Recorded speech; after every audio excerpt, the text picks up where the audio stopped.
1717 మంది లబ్ధిదారులకి ఇళ్ల స్థలం కానీ ఇందిరమ్మ ఇళ్ళు కానీ ఆనాడు మొండుగోడలతో వదిలేసిన 2 BHK ఇళ్ళు కానీ 1717 మందికి ఈ సభలో ఉన్న నా నిరుపేద ఆడబిడ్డలకి ఇవ్వటం జరుగుతుంది.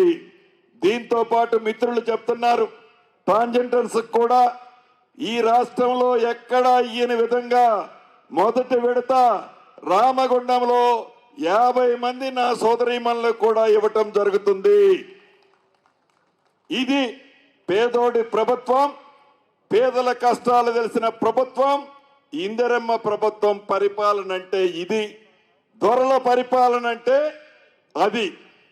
అక్కడ దొరల పరిపాలన, ఇక్కడ పేదోళ్ల ప్రభుత్వం, ఇందిరమ్మ పరిపాలన. అసలు సంబంధం ఉందా? నక్కకి నాగలోకానికి ఉన్నంత తేడా ఉంది.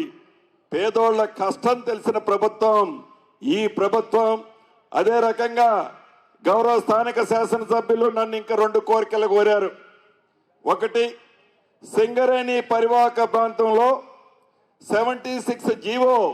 ఈ 76 జీవో ఎవరిచ్చారా? దివంగత నేత ఆనాటి కాంగ్రెస్ ముఖ్యమంత్రి వైఎస్ రాజశేఖర రెడ్డి గారు ఇచ్చారు. ఆ ముఖ్యమంత్రి ఇచ్చిన జీవోని కొట్లాడి తెచ్చుకున్న తెలంగాణ రాష్ట్రాన్ని పరిపాలించిన 10 సంవత్సరాలు పరిపాలించిన ప్రబుద్ధుడు ఆ జీవోని కూడా ఇంప్లిమెంట్ చేయలే. ఒక్క రామగుండ ప్రాంతంలోనే కాదు, సింగరేణి పరివాహక ప్రాంతంలో ఇలా 76 జీవోతో ఇవ్వాల్సిన నిరుపేదలు అర్హులైన వాళ్ళు ఉన్నారు. తప్పకుండా రాబోయే కేబినెట్లో ఉప ముఖ్యమంత్రి వర్యులు శ్రీధరబాబు గారు సహచర మంత్రులమంతా చర్చించి పాజిటివ్గా సింగరేణి పరివాహ ప్రాంతంలో మిగిలిపోయిన 76 జీవోలో ఉన్న అర్హులైన పేదవాళ్ళకి ఇళ్ల స్థలాలు పక్కా ఇచ్చుకుందాము. అంతేకాదు, ఒక 12-13 పెద్ద పట్టణాలు ఉన్నాయి. సుమారు 150,000 నుంచి 2 లక్షల జనాభా కలిగిన పట్టణాలు ఉన్నాయి. ఈ పట్టణాల్లో ఒకే ఎంఆర్ఓ ఉంటాడు. ఈ ఎంఆర్ఓ ఇన్ని ఇళ్ళు, ఇన్ని కుటుంబాలు ఒక ఎంఆర్ఓ ఉండటం వల్ల ఇబ్బంది ఉన్నమాట వాస్తవం. తప్పకుండా రాబోయే కొద్ది రోజుల్లో ఈ విషయాన్ని కూడా కేబినెట్లో చర్చించి అదనంగా పట్టణ ప్రాంతాల్లో ఎక్కడైతే ఇబ్బంది ఉందో ఆ ప్రాంతాల్లో అదనంగా ఎంఆర్ఓలను ఇచ్చే కార్యక్రమాన్ని కూడా ఈ ప్రభుత్వంలో చేపట్టుకుందాము. చివరగా మీకు చెప్పదలుచుకున్నది ఒకటే, ఇది మీరు ఎన్నుకున్న ప్రభుత్వం, మీరు నచ్చే మెచ్చే ప్రభుత్వం, మీ దీవెనలున్న ప్రభుత్వం. కొట్లాడి ఈ ప్రభుత్వాన్ని తెచ్చుకుంది మీరందరూ. 2 పర్యాయాలు ఈ ప్రభుత్వాన్ని భుజం తట్టారు. రేపు ఈ పట్టణంలోనే కాదు, ఈ నియోజకవర్గంలోనే కాదు, రాష్ట్రంలో ఎక్కడ మంచి పనులు జరగాలన్నా, ఎక్కడ అభివృద్ధి జరగాలన్నా, ఎక్కడ భరోసా భద్రత కావాలన్నా మీ స్థానిక శాసనసభ్యులు ఉన్నారు. ఇక్కడ రాజ్ ఠాకూర్ అన్న ఉన్నాడు, ఇక్కడ శ్రీధరబాబు అన్న మంత్రి ఉన్నారు, మీ ముఖ్యమంత్రి మనోళ్ళు ఉన్నారు, పార్లమెంటు సభ్యులు మనోళ్ళు ఉన్నారు. ఏది కావాలన్నా ఇందిరమ్మ ప్రభుత్వమే అండా దండా మీకు. రేపు పురపాలక ఎన్నికల్లో మనస్ఫూర్తిగా మీ దీవెనలు, మీ ఆశీర్వాదాలు ఆనాడు రాజ్ ఠాకూర్ అన్నకి ఎలా అయితే ఇచ్చారో మంచి మెజార్టీతో మీ సభ్యుల్ని ఆశీర్వదించి దీవించి పంపాలని మనస్ఫూర్తిగా మీ అందరినీ కోరుకుంటూ, ఇంత పెద్ద ఎత్తున ఇంత తక్కువ టైంలో ఈ సభను పెట్టినందుకు మనస్ఫూర్తిగా రాజ్ ఠాకూర్ అన్నని అభినందిస్తూ, ఏవైతే ఈనాడు 2-3 అంశాలు ఉన్నాయి.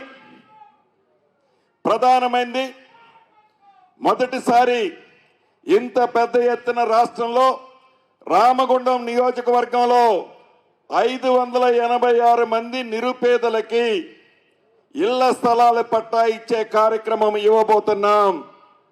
అదే రకంగా ఈ అర్బన్ ప్రాంతంలో 494 డబుల్ బెడ్రూమ్ ఇల్లు, ఇందిరమ్మ ఇల్లు 5 లక్షల రూపాయల చొప్పున ఉచితంగా ఇచ్చే పేదవాడి ఆత్మ గౌరవానికి చిహ్నంగా ఇచ్చే ఇందిరమ్మ ఇల్లు 494 ఇవ్వబోతున్నాం. ఇక 2 BHKల గురించి కూడా మీకు ఒక్క నిమిషం చెప్పాలి. మేము ఇల్లు కట్టాం, అల్లుడు వస్తే ఏడబడుకుంటాడు, కోడిని ఏడగప్పెడతావు, గేదెని ఏడగట్టేస్తావు, సొల్లు మాటలు చెప్పి ఎప్పుడు ఎన్నికలు వచ్చినా పేపర్లో ఫ్రంట్ పేజీ యాడ్ వేసుకొని ఈ ఎన్నికల్లోనూ నన్ను గెలిపిస్తే ఇటువంటి ఇల్లు ఇస్తానని మాయమాటలు చెప్పి 2 పర్యాయాలు గెలిచిన తర్వాత కూడా ఆ డబుల్ బెడ్రూమ్ ఇల్లు నిదర్శనం.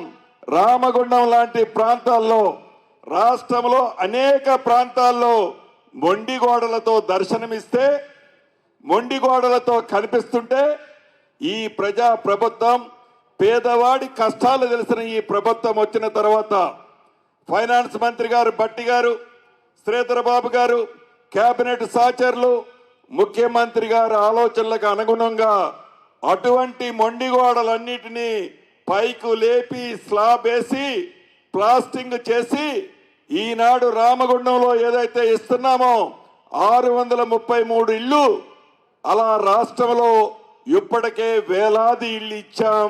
అయినా ఇంకా ఉన్నాయి. ఈ రామగుండంలో కూడా 300 ఇళ్ళు పైగా ఫౌండేషన్లో కట్టి వదిలేశాయి. ఇప్పుడే గౌరవ కలెక్టర్ గారు చెప్పారు. వాటికి కూడా రాజ్ ఠాకూర్ అన్నని, కలెక్టర్ గారిని ఆదేశిస్తున్నాను. ఎవరైతే బెనిఫిషరీస్ ఉన్నారో వారిని ఫైనల్ చేస్తే వాళ్ళకు కూడా ఇందిరమ్మ ఇళ్ల స్కీములో 5 లక్షల రూపాయలు ఇచ్చే కార్యక్రమం చేపట్టుకుందామని ఈ వేదిక ద్వారా గౌరవ జిల్లా కలెక్టర్ గారికి ఆదేశిస్తూ, అసలైన తొలి వెలుగు.